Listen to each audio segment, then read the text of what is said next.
example of the stove starting up. Okay, so this is a very solid, bold flame. Beautiful. Welcome back, everybody. I'm Scott with Off Grid Stoves and More.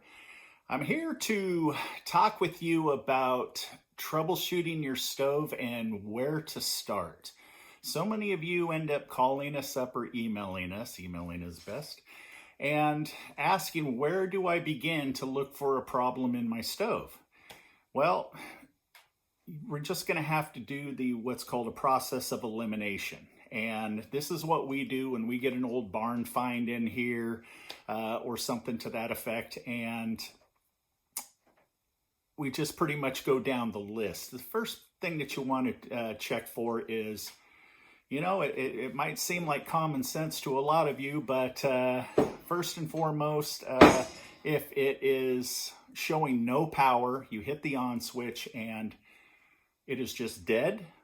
First thing that you want to do, and again, don't laugh because I've had customers actually do this, the stove was unplugged, okay? Next, if the stove is plugged in, you want to make sure that there's power to the outlet.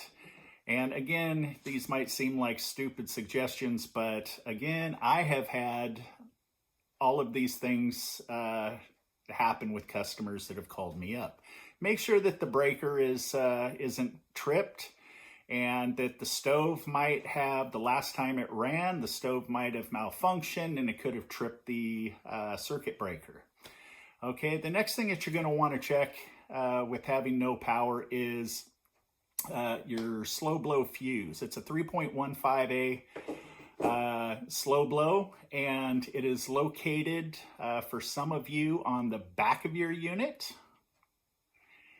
or it could be an insert like this unit here, and your fuse might be right down at the bottom here of your control panel where it says fuse. Okay, take those out and check them and just make sure that you do have a good fuse in them.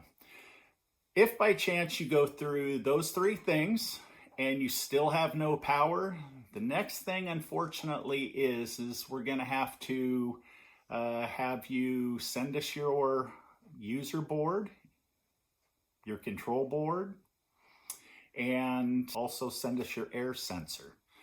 Okay. All three of these things can completely kill the stove.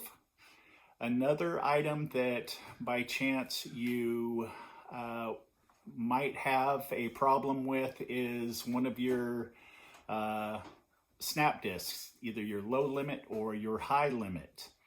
And there are many videos that I have on here in order to inspect and test the low limit and high limit snap discs.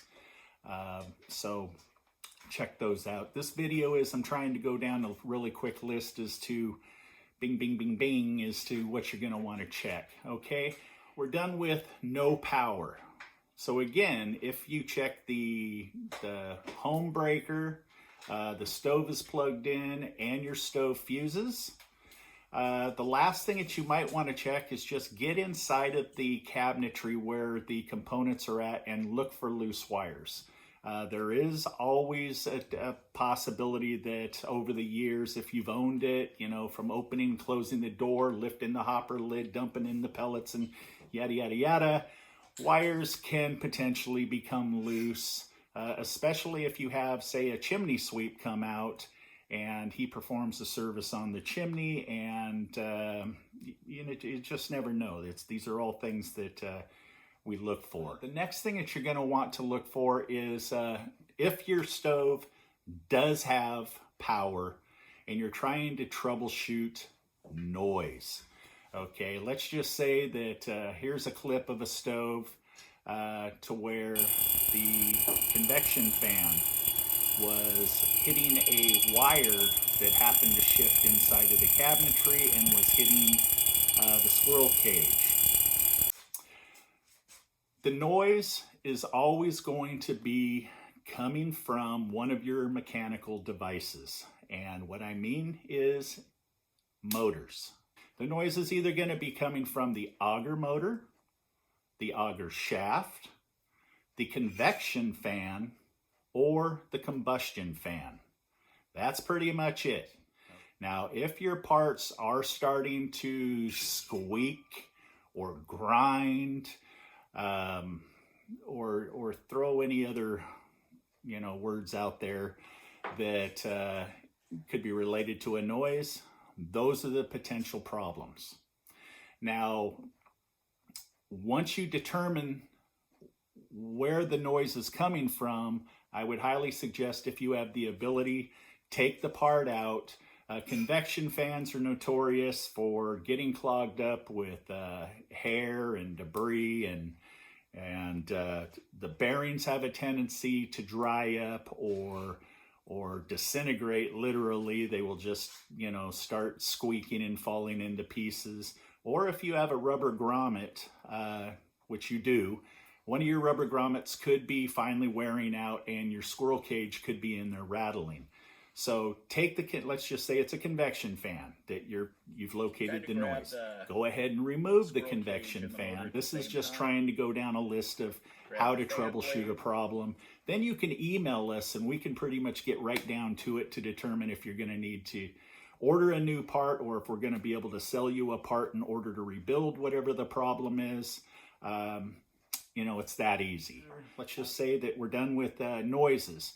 All of a sudden you're getting smells, okay? Smells coming from your stove. The number one smell that you do not want to mess around with is obviously the smell of burning rubber or burning plastic. What that means is a wire is shorting out, or a electrical component is burning up, and you're gonna want to shut the stove down and locate whatever that problem is that's creating the smell. And you can normally see it. If it starts smelling to where it draws your attention, you're going to be able to more than likely locate it. Now, if by chance it's something that is internal on a part, no, you might not be able to. But if something is burning up or smelling, I can tell you that part is going to be short-lived, and it's going to be burned out in a matter of time. That's the dangerous part, is the smells. Okay, I would highly suggest that you do not run it any further after that. Now, we have had a customer as of late call us up and say, I got this weird smell. I just had my chimney swept. Okay, that could be potentially creosote. Now, creosote, if a chimney sweep comes in, or if a homeowner sweeps the chimney down and does not thoroughly clean the stove, you can then have the smell of creosote brought into your house. Parts testing. Parts testing is a big part of our business. That we have testing stations that we put your auger motors on, your motherboards, your user boards, your convection fans, and we can check everything out for you. So what you would end up doing is you would ship us the product that you want us to test. And I have made a video here very recently in regards to shipping damage. We are finding that there is so much shipping damage going on right now that a customer of ours sent their motherboard, their user board into us, and it got smashed. They did not insure the board. Now, shipping insurance is really inexpensive. It goes according to the size of the package and the value that you put on the product. So, I mean, for a typical, let's just say that you ship us your motherboard, your user board, and your air sensor. It's going to be somewhere around $10. Okay, I could be off $1 or $2, but there's a rough guesstimate. And it's well worth it. It's not always going to be your safe haven, though, because we have had a shipping company, 3 letters, and I'm going to say it because I'm so frustrated that they literally ripped our customer a new one and said that they weren't going to replace their parts. UPS. This customer even added shipping insurance. They valued it, what the value of the products were, and UPS lost the box. And then they turned around and they said, well, you didn't put it in a proper shipping box. and it wouldn't have been, well, you know what, UPS, let's go ahead. And so I told the customer, have UPS snap some photos of this box and, you know, show us what they're talking about. Well, unfortunately, UPS decided to, you know, it was like crickets, okay? They didn't want to because they lost the box. So they just flat out said, well, you're going to have to take whatever steps necessary, but we're not going to reimburse it. So beware of UPS. The parts testing, we will normally test your parts for a small minimal fee. And if by chance a part is bad, we will deduct half of the testing fee, off of the part that you're purchasing. We're going to cut that test fee down in order to help save you some money and give you a new part so we can get you up and running quick. Parts that are floating around out there being sold by several entities that do not focus on Austroflamm and Rika. You get what you pay for in parts. We try to only carry the upper end line of parts due to the fact that we have the best stove ever manufactured. Why do we want to put junk parts in it to make it noisy, inefficient, and the parts will be short-lived?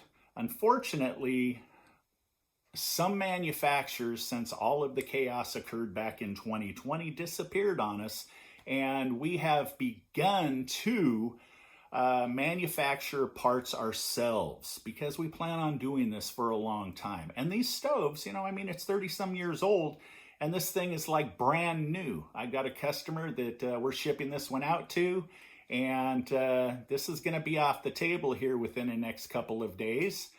But look at it this way. We just designed a new premium igniter. Our premium igniter is probably an upper end cost, but here's what happens when you buy a quality igniter or a cheap igniter. The number one problem with buying a cheap igniter is most of the time when they blow, they will surge back and they will take out your motherboard. That motherboard is very expensive. Some of you already know this. For those of you that don't, it's one of the most expensive parts on the stove, and you do not want to be putting cheap parts in and blow that motherboard. Our premium igniter, has the best warranty in the industry. 3 years. Okay, that's what we put into manufacturing these. We spent a lot of money on R&D, and the materials are the ultimate, okay? So be very careful. You can give us a call, you can ask us, you can price check us, and you know, you can take the cheaper route and go with somebody else if they're just out there selling a conglomerate of parts. But one thing that I will say to you is you will not have the customer support that we offer you in assisting you if you have an issue taking the part out or putting the part back in or da-da-da-da-da-da-da. Alrighty. That right there, in a nutshell, is how you inspect your stove. Really quick. Now, again, I know that some of you are probably going to go, man, dude.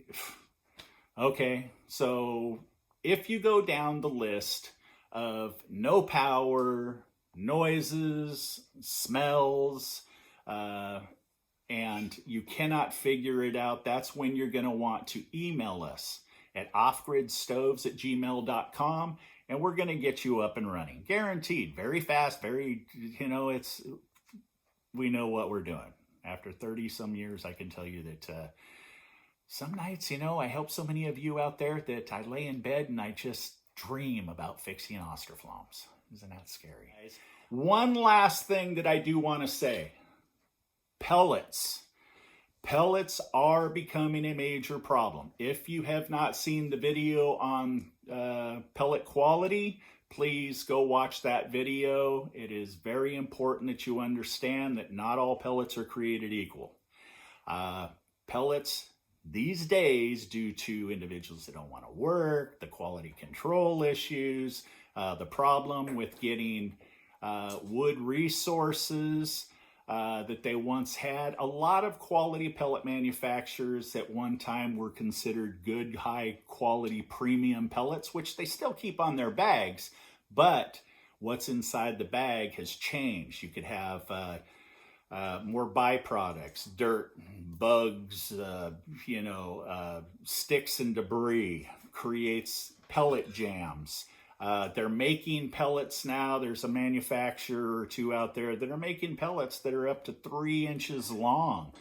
Those, most of the time, will create pellet jams at the auger shaft and will literally stop your auger from dropping pellets consistently in your burn pot, and you'll find that your stove is going out randomly. Okay, so that's just something to keep in mind. Instead of calling us, but here's our number anyhow, for those of you that don't have a computer, I'm not sure how you're seeing this unless you have a smart TV that's got a YouTube app, 800-348-1021. Email goes right to our cell phone. If I'm up on a roof installing or out here in the shop working, Julie's phone will go off, notify us. She will normally get right back to you. So give us a chance. We'll help you out. Gotta say one more thing.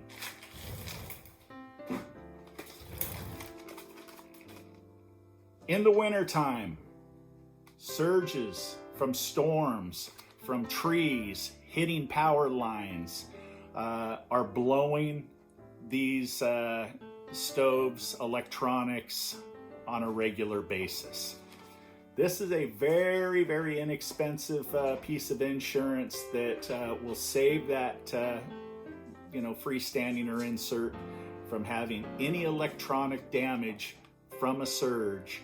And we have these ready to ship to you. You guys stay safe out there. Peace.